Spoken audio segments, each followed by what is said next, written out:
I'm Dave Myatt from Architecture Today. With me, Peter Smith from Roderick James Architects. We're taking a virtual guided tour around the COP26 House, the Zero Carbon House. So, Peter, do you want to start by telling us what it's made of? Sure. Hi, Dave. The COP26 house is made as much as possible from natural materials and predominantly from timber, homegrown Scottish timber. So Sitka spruce, C16 mostly, but also we have wood fibre insulation and obviously things that aren't able to be made of natural materials, like, for example, the windows and the equipment inside the house. We've looked to use materials where the suppliers have concentrated on minimizing their carbon footprint for those materials as much as possible. So let's take a look at the parts then, because I suppose this could lend itself to helping towards the housing crisis, the chronic shortage of houses, insofar as it's rapid to construct as well as being sustainable and kind to the environment. So just talk us through the pieces, would you? Yeah. So this particular design it's an adapted version of one of our standard barn style designs, and a few years ago I was approached by two women who wanted to build a house each for themselves in Maryhill in Glasgow, and they asked me to design something along these lines that they could help to build themselves. And so we took the building apart and looked at each constituent part to see how it could be put together very easily using standard materials and standard construction methods as simply as possible by potentially two people with a couple of trestles and a few hand tools. Is it possible that this could actually just be a kit form product that anybody could buy, prepare their site and build for themselves? Yeah, absolutely. That's one of the beautiful things about this design, is that it's so simple that anyone can do it. We can provide a kit of parts, or we can provide a kind of turnkey service with a main contractor. But it's come from the kind of self-build background, with that in mind, that people could put one of these together themselves.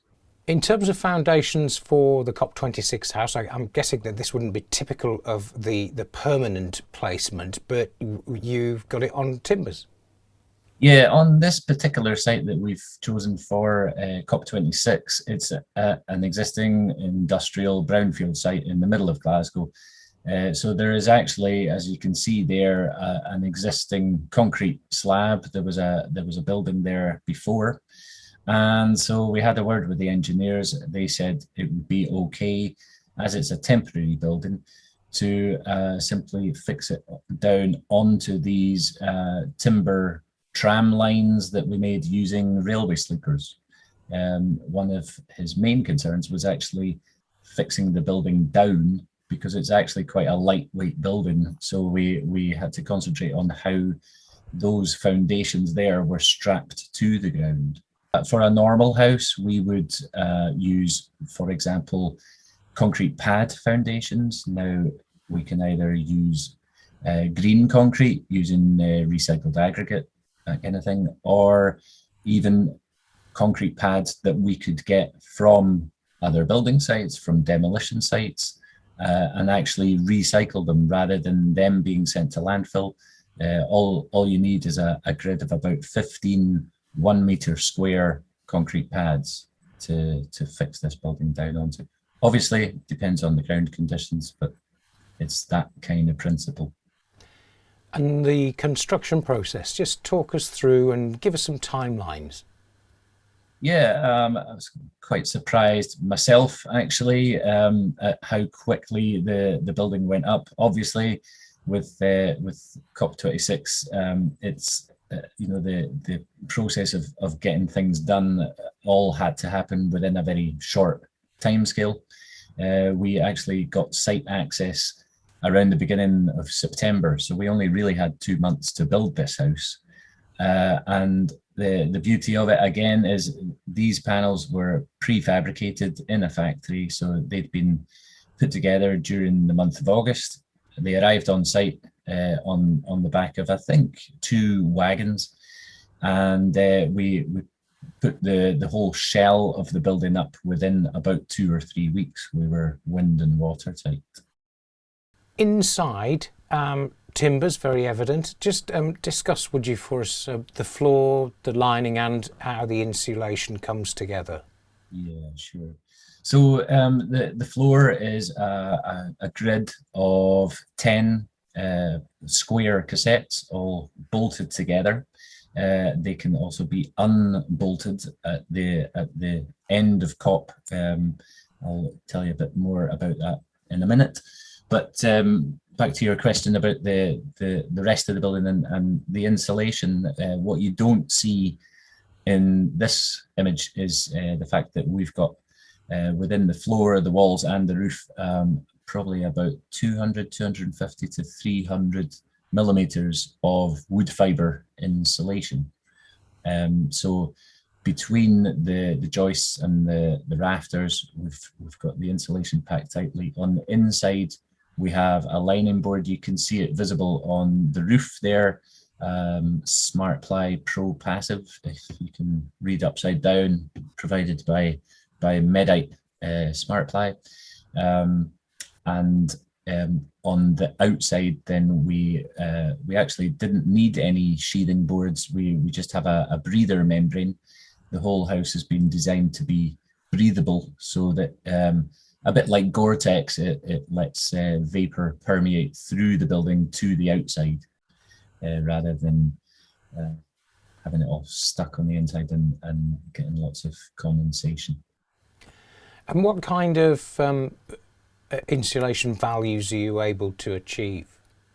We're actually pretty much bang on passive house levels of insulation, 0.12, I think, for the floor, walls and roof.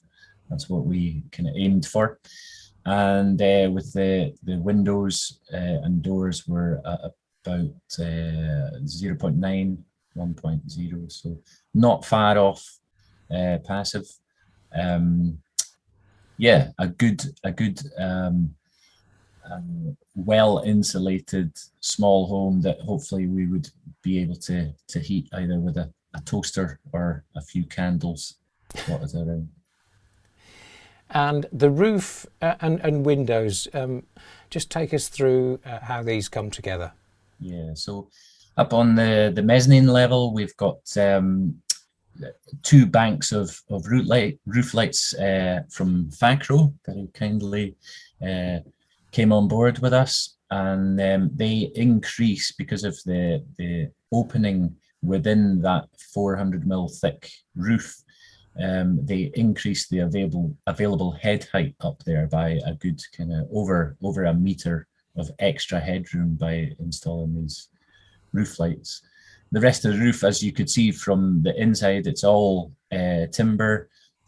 Even the external roof covering, we were able to get this specially treated IRO roof cladding material, which has been charred and then brushed and then painted to give this this effect. So you can see the grain of the timber in the foreground.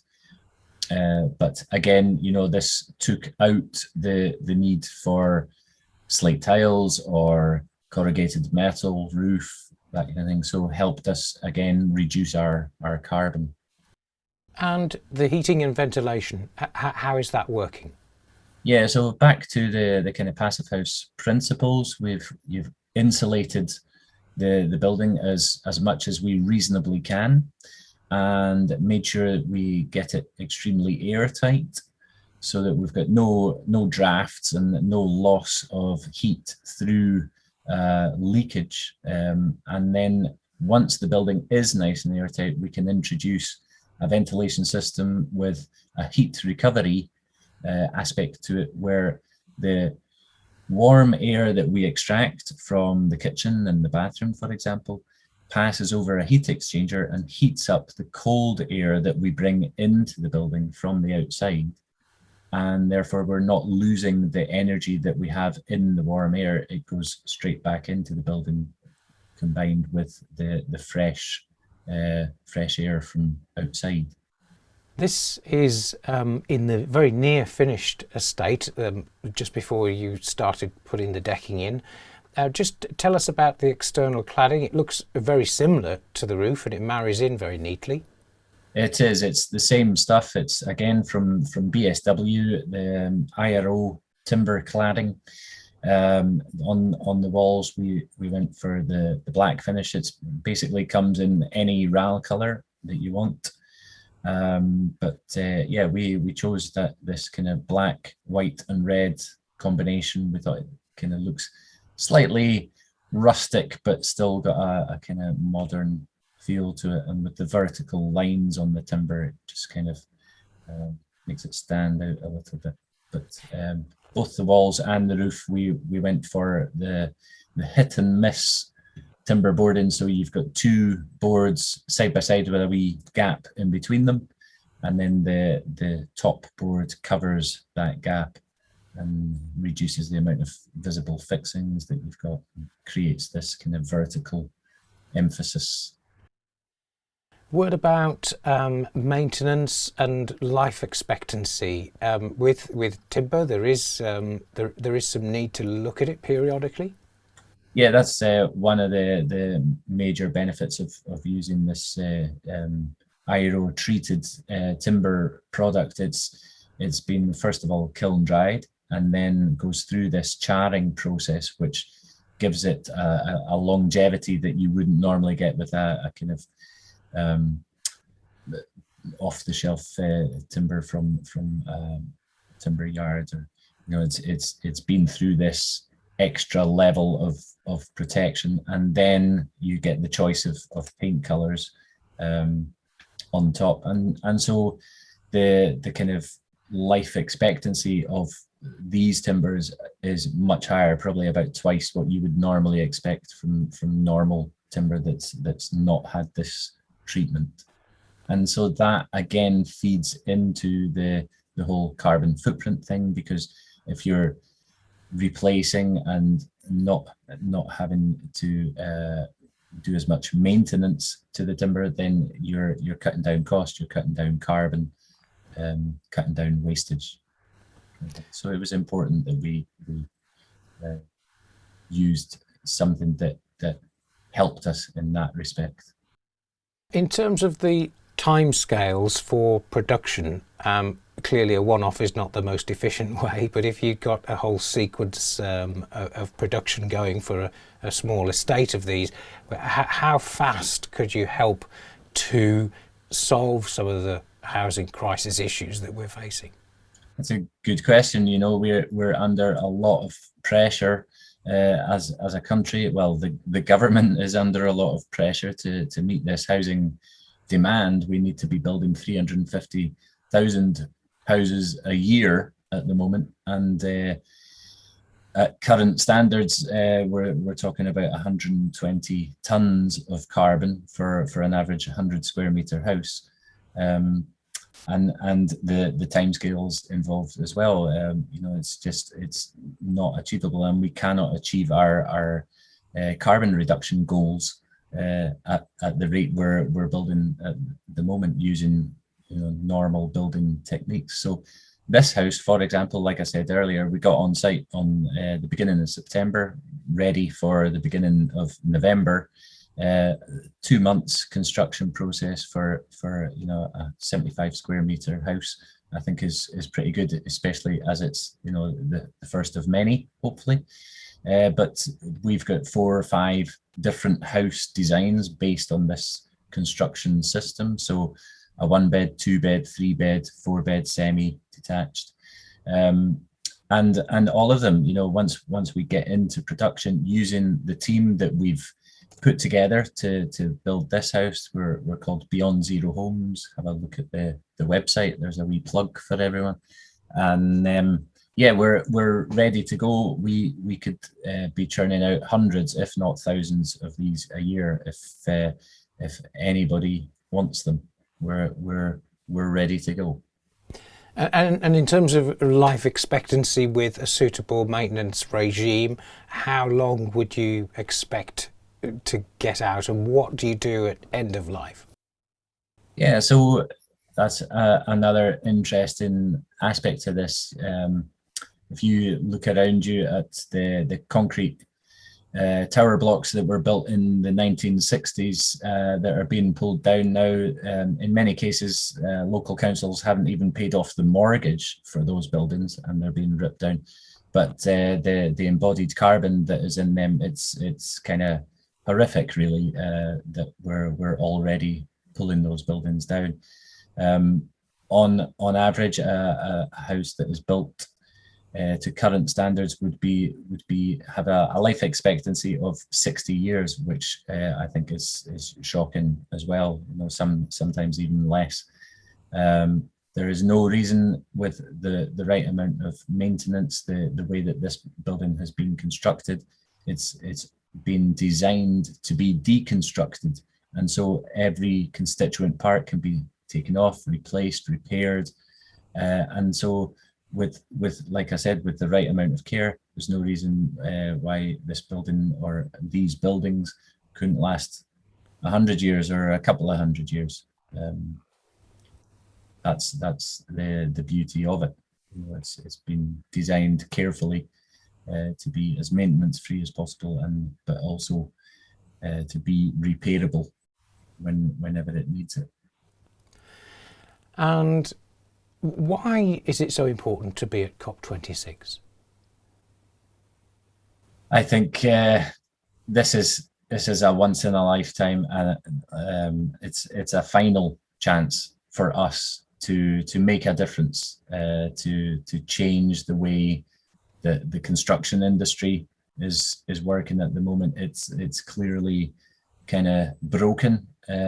Things need to change if we've got any chance of meeting our climate commitments. And I think whilst we're on the world stage like this, I just felt we have to grasp this opportunity to show to the world what we can do in this country with simple technologies, with homegrown timber, with a team of companies that we've come together within an extremely short period of time.